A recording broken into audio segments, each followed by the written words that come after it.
Well, I think it's fair to say over the last week and a half I have been non-stop, multiple videos a day, and there's another 3 or 4 days of this content to go, okay, and one of the things I have to finish in the next 3 days is this new minute playlist, okay, featuring 5 videos going 10 fighters at a time, and as you can see there in the title, the top 50 greatest boxers of the modern era 2025 edition, numbers 50 to 41. Of course there'll be 4 other parts counting down to number 1 after this one, and then this list will be redone in the final few weeks of December every year. So next year there will be a brand new one with any changes in there what have happened over the time, or any fighters who've retired, like Terence Crawford will be in next year's.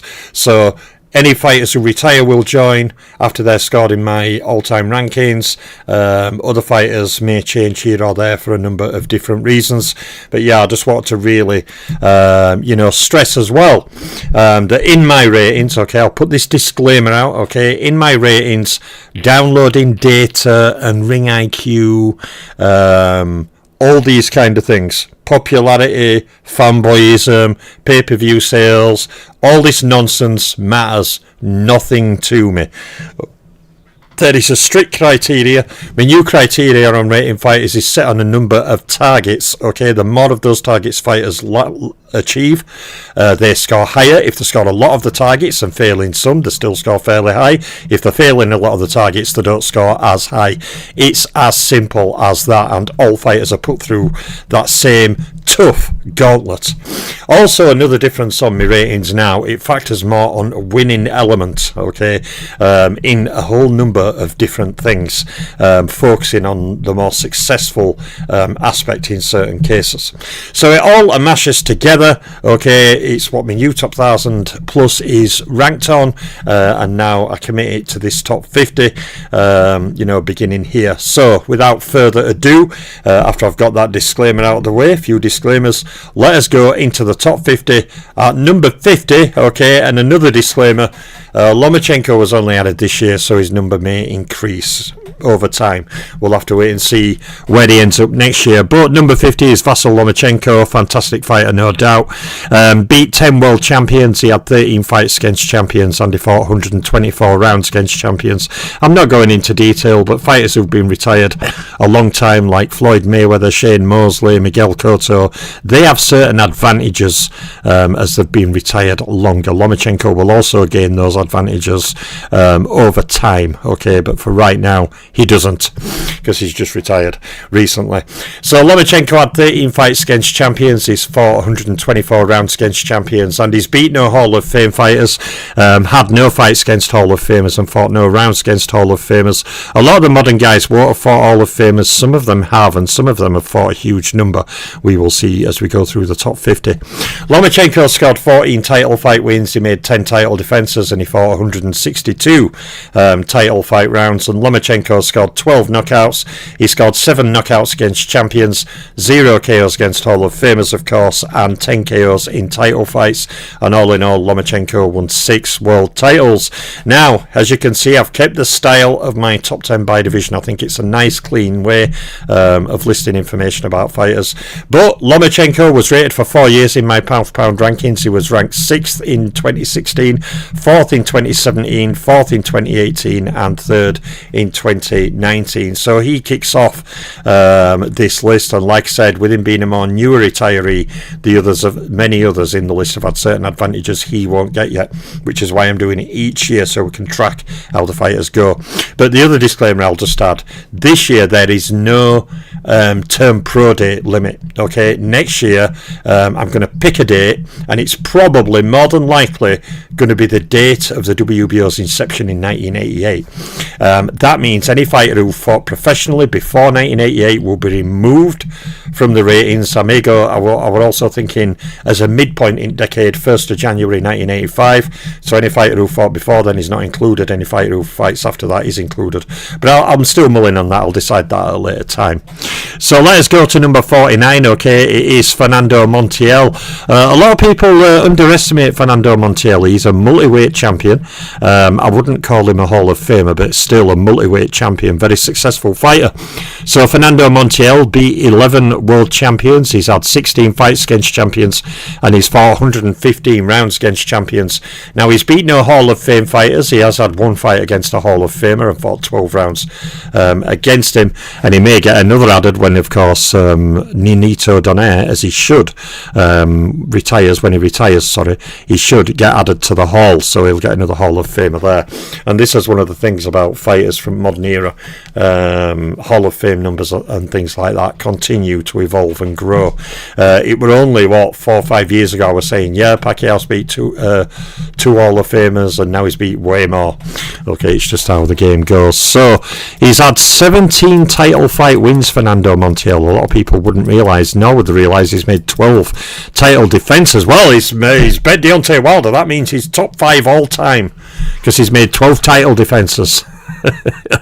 Fernando Montiel fought 153 title fight rounds. He scored 39 knockouts, 8 knockouts against champions, 0 knockouts against Hall of Famers, and Montiel scored 13 knockouts in title fights, and in world titles Fernando Montiel won 5 world titles. Now, he was ranked 1 year in my all-time pound-for-pound rankings, and that was in 2010, where Montiel ranked 4th place.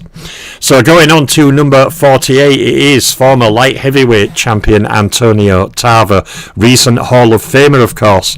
Now, Antonio Tarver beat 5 world champions. He should have joined the Hall's an entirely other debate I'm not getting into right now. But Antonio Tarver beat 5 world champions. He had 12 fights against champions, and he fought 134 rounds against champions. Now, Tarver beat 1 Hall of Fame fighter. He had 4 fights against Hall of Famers and fought 38 rounds against Hall of Famers. And Tarver scored 3 title fight wins. He made 0 title defences, and he also fought 74 title fight rounds. Now, Tarver scored 22 knockouts in his career. He scored 1 KO against champion, 1 KO against a Hall of Famer, and 1 KO in a title fight. And Tarver, like already you can see, the plethora of titles fighters win.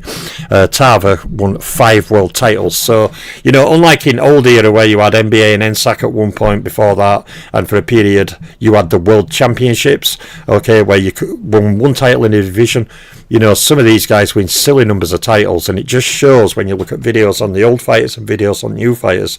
All the new fighters are just winning multiple world titles because there's so many world titles and so many divisions, it's much easier to pick them up. Also, you know, unlike when Ray Robinson were world welterweight champion, if a welterweight wanted to become a welterweight champion, he had to beat Sugar Ray Robinson. That is not easy. But when you've got 4 champions and you can pick a weaker champion and ignore a Hall of Famer in division, or a guy who you know is going to go on to join the Hall, or to avoid one of the more dangerous punches into division and become a champion by fighting one of weaker title lists, it's easier to win world titles. That's just plain and obvious. So Tarver was pound for pound ranked for 2 years in my all-time rankings. He was ranked 3rd in 2004 and 3rd in 2005. So leaving Tarver in 48, we go to 47, okay, is Diego Corrales. Now, Diego Corrales, okay, beat 6 world champions. He had 11 fights against champions, and he fought 96 rounds against champions. Now, Corrales beat no Hall of Fame fighters. He had 1 fight against a Hall of Famer and fought 10 rounds against Hall of Famers. Diego Corrales scored 7 title fight wins in his career. He made 5 title defences, and he fought 79 title fight rounds. And Corrales scored 33 knockouts, okay, he scored 4 KOs against champions, 0 KOs against Hall of Famers, and 5 KOs in title fights. Diego Corrales won 4 world titles. So he was pound for pound ranked for 4 years in my all-time rankings, Corrales. He was rated 8th in 1999, 6th in 2000, 6th in 2004, and 6th in 2005. So Diego Corrales takes 47. When we go to 46, okay, is the long-time lineal flyweight champion Pongsaklek Wonjonkam. Now, Wonjonkam, okay, beat 8 world champions. He had 12 fights against champions, and he had a massive title massive title fight record, won John Cam, well over 20 fights. He fought 108 rounds against champions. Now, when John Cam beat no Hall of Fame fighters, he's had no fights against Hall of Famers and fought no rounds against Hall of Famers. But Wong John Cam has scored 20 title fight wins, he's made 20 title defences, and he's fought 220 title fight rounds. Now, Wong John Cam scored 47 knockouts, he scored 4 KOs against champions, 0 KOs against Hall of Famers, and Wong John Cam scored 5 KOs in title fights. In terms of world titles, Ponsaklik Wong John Cam captured 2, and he was ranked for 2 years in my all-time pound-for-pound rankings. He was rated 6th in 2001 and 10th place in 2006, and he reigned for years as flyweight champion. He is probably potentially one of the greatest flyweight champions of the 2000s. So there we are with Ponsaklik Wong John Cam in number 46. When we go to number 45, okay, he's another fantastic fighter who I really probably wouldn't mind who joined the hall. It is the excellent multi-weight champion there with all his belts, look, Jorge Arce. Now, Jorge Arce beat 15 individual champions. He had 26 fights against champions and he fought 183 rounds against them. Now, Arce beat no Hall of Fame fighters. He has had 1 fight against a Hall of Famer, fighting 11 rounds against him. And Arce, across the multiple divisions he's titled in, scored 14 title fight wins. He also made 9 title defences and he fought 151 title fight rounds. Now, Arce scored 49 knockouts in his career. He scored 14 KOs against champions, no KOs against Hall of Famers, and 9 KOs in title fights. Jorge Arce also, as you can see, pictured with his belts, won 5 world titles. Interestingly, he was never rated in my pound-for-pound rankings, Jorge Arce. So he takes number 45. When we go to number 44, it is the multi-weight champion, the excellent featherweight, Jeff Fenech. Now, Jeff Fenech, okay, beat 8 world champions. He had 12 fights against champions, and he fought 97 rounds against them. Jeff Fenech beat 3 Hall of Fame fighters. He had 5 fights against Hall of Famers overall. Pictured fighting one of them, the great Azuma Nelson. And he fought 44 rounds against Hall of Famers. Now, Fenech scored 11 title fight wins across the divisions where he titled. He, of course, was a multi-weight champion. And Jeff Fenech made 8 title defences and he fought 109 title fight rounds. Now, Fenech scored a total of 21 knockouts in his career. He scored 5 KOs against champions, 0 KOs against Hall of Famers, and 8 KOs in title fights.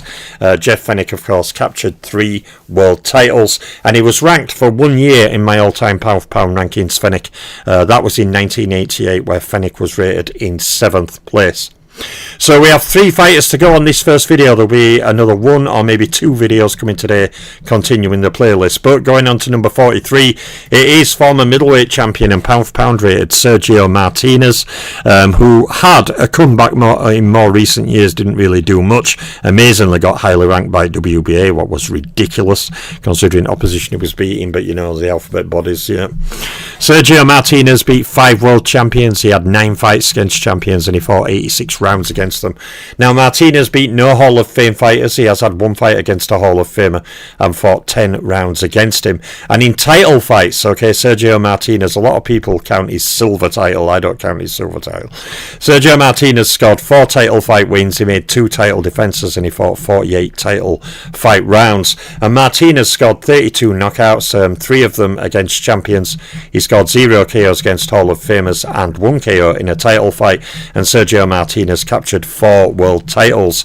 Now, he was pound-for-pound ranked for 2 years in my all-time rankings. He was pound-for-pound number 1 ranked in 2010 and he was ranked 8th in 2012.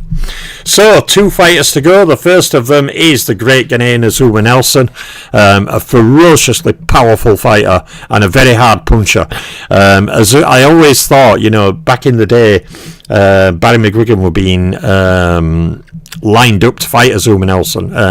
They should have fought at one point but didn't. When McGuigan launched his comeback, he was going to be fighting Azuma Nelson more than likely once he bet Jamie McDonnell, and of course that slashing hook that opened McGuigan's eye put paid to that, and then Jamie McDonnell went in with Azuma Nelson, and not to put too fine a point on it, he got beat up. So, number 42 is Zuma Nelson. Okay, the second greatest African-born fighter of all time in my rankings, behind the legendary Nigerian Dick Tiger. So, Zuma Nelson beat 7 world champions. He had 17 fights against champions, and he fought 187 rounds against them. Zuma Nelson beat 2 Hall of Fame fighters. He had 6 fights against Hall of Famers and fought 58 rounds against them. And Zuma Nelson scored a total of 18 title fight wins. He made 17 title defences, and he fought 235 title fight rounds. Zuma Nelson was first a featherweight champion, where he had a run of defences. He was then a multiple time super featherweight champion, and he was certainly one of the best featherweights, super featherweights of his entire era. Zuma Nelson made 17 defences. Okay, he fought 235 title fight rounds. Good morning, Martin. Good to see you, buddy. Hope you're well. I've certainly done a lot of content in the last few weeks, Martin. I know I'd said before that I'm going to do a lot of content, but sometimes I amaze even myself. I've also got about 30 of the graph videos ready to upload for my mad push during my 2-week break. I'm trying to start January 2nd, 3rd, when I restart my content. I'm trying to come back with all playlists done, set my career videos, of course, so I can start afresh with new things. But we'll see. Zuma Nelson scored 28 knockouts. Okay, he scored 4 KOs against champions, 2 KOs against Hall of Famers, and the great Ghanaian scored 12 KOs in title fights. He also captured that 1 featherweight title and 2 titles at super featherweight, so 3 world titles in total. And Zuma Nelson was rated for 4 years in my all-time pound-for-pound rankings. He was ranked 6th in 1984, 8th in 1987, 9th in 1989, and 7th in 1992. The machine keeps going. I certainly do, buddy. I certainly do, mate. So on to number 41, okay. Another excellent fighter. Some people say he should join the Hall. I'm sorry, I don't believe so, but, you know, I don't decide that. Vernon Forrest, okay, who was an excellent fighter, won multiple world titles, no doubt. But Hall of Fame material, no, I don't. Well, not for me. I'll just say not for me. If everyone else wants to put him in, that's up to them. So Vernon Forrest, okay, beat 7 world champions. He had 11 fights against champions, and he fought 115 rounds against champions. Now, Vernon Forrest beat 1 Hall of Fame fighter. He had 2 fights against Hall of Famers and fought 24 rounds against him. He scored 6 title fight wins. He made 2 title defences and fought 98 title fight rounds. And Vernon Forrest scored a total of 29 knockouts. He scored 2 KOs against champions, 0 KOs against Hall of Famers, and 1 KO in a title fight. Vernon Forrest captured, all in all, 4 world titles, and he was pound for pound rated for 1 year in my all-time rankings. That was 2002, where Vernon Forrest was pound for pound number 1 rated. So there's my first video, 50 to 41, okay, at 1 o'clock, okay, 1300 UK time, I will upload part 2, going from 40 to 31. Then tonight, around 8, between 7:30 and 8 o'clock, I will upload part 3, going from 30 to 21. So then tomorrow, I can do the last 2 parts, so the playlist is finished. You know, that's what I'm going to do. I'm going to do 3 of these today, 2 tomorrow. So people who watch them, it's very fresh in your mind, you can go through them. I'm sure you'd rather Forrest in and Firpo out. Yeah, absolutely. At least Vernon Forrest won 4 world titles. At least he had more depth to his resume. Firpo did fight a lot of good names. He fought some contenders, he fought some Hall of Famers, but just not enough there for me. You know, he lost to Wills, he lost to Dempsey, Willard, all this stuff. But when you really look at his resume, no title. In fact, what I find strange about Firpo is, and I'll say this to my dying day, how can you rate someone as a Hall of Famer? Because the reason I kept seeing is, he fought Dempsey and got knocked down 9 times. So if you fight an all-time great heavyweight, one of the great heavyweight champions, Jack Dempsey, and get mullered in a round and a half and get knocked down 9 times, even though you flash drop him, then knock him through ropes, he gets back up very quickly, he's recovered. You know, Firpo throws a volley of punches after that, but Dempsey recovers. But they kept saying, well, he fought Dempsey and had a 2-round war, getting knocked down 9 times. I'm like, why are we rating people for Hall of Fame based on how many times they've been battered down to the floor in a round and a half? Shouldn't we be rating him on Hall of Fame on his accomplishments and names beat and things like that? Not that he got dropped a load of times in an exciting fight. He got dropped a load of times. But I kept seeing that all the time. Oh, he fought Dempsey in that multi-knockdown loss. I'm like, why are you voting people in Hall of Fame based on a loss? But, you know, that's just me. So, there's my latest video. 1 o'clock in 2 hours' time. Part 2 is coming. I'm the Boxing Librarian. I'm out for now.